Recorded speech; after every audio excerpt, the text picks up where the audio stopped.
Let's talk more about these developments in Iran with Ken Timmerman. Ken is the president and CEO of the Foundation for Democracy in Iran. Good to have you with us, Ken. Thanks for having me on.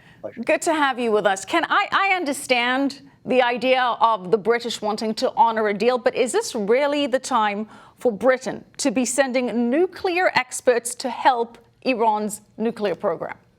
This is a tremendously bad idea. I'm actually shocked that the British would go ahead and do this, even if they are paying lip service to the failed Iran deal, which President Trump essentially ended when he pulled out of it a year ago. I don't quite understand what the Brits think they're going to do. They're not going to salvage this deal. The Iranians have already, as you mentioned quite accurately, they've already gone beyond all of the limits that were imposed by the 2015 nuclear agreement. And this is just giving them greater nuclear capability, is giving them technologies that they did not have access to before. I think it's a horrible mistake.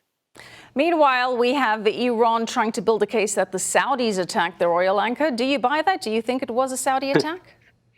This is the most suspicious attack at sea I've seen in a long time, and I've looked at a lot of them. Those look awful lot like limpet mines, the kind of damage that's done from limpet mines attached by commandos at sea, this sort of stuff that the Iranians themselves have been doing. We know that this particular oil tanker was in the vicinity of another Iranian ship just before the so-called attack. And lo and behold, now they are way above the waterline. In other words, it looks like they offloaded their oil to another ship, showed themselves being attacked just off the coast of Saudi Arabia. How convenient. I think this looks like a self-inflicted Iranian attack to try to garner sympathy for themselves in the international community. So if that is the case, we do have Iran warning that it would be a big mistake to think that the country won't respond. If Iran is trying to build this case that the Saudis attacked it in order to give themselves cover for some kind of military response, what do you expect from Tehran?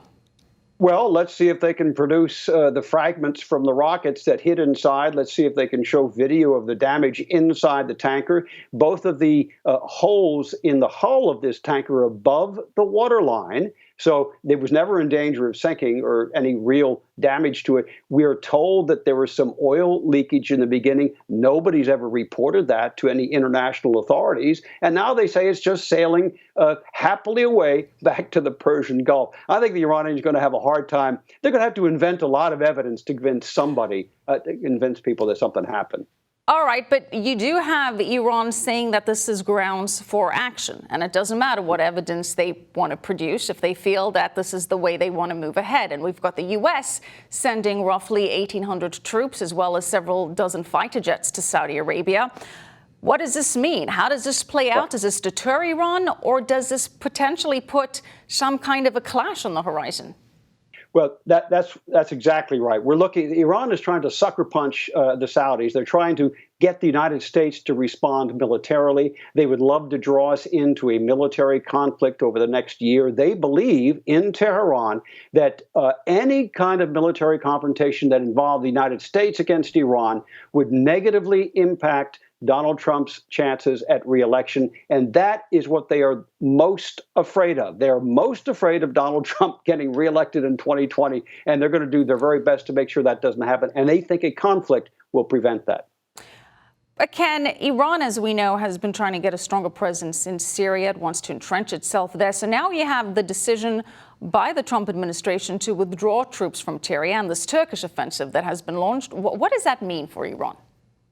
Well, I don't think it means much. The Iranian ally, the Syrian government, I happen to disagree slightly with one of your previous guests. The Syrians have now taken advantage of this to move into the Kurdish areas, which they abandoned in 2012. So this actually expands the area under government control of Bashar al-Assad. And when you say government control of Bashar al-Assad, you're talking Iran, because his government does not exist without the military backing of the Iranian regime. So this serves to help Iran's interests.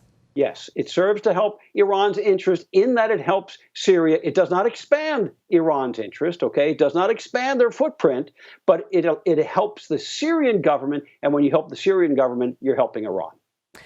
Thank you so much, Ken. Always appreciate your analysis, Kenneth Timmerman. Thank you. Pleasure to be with you.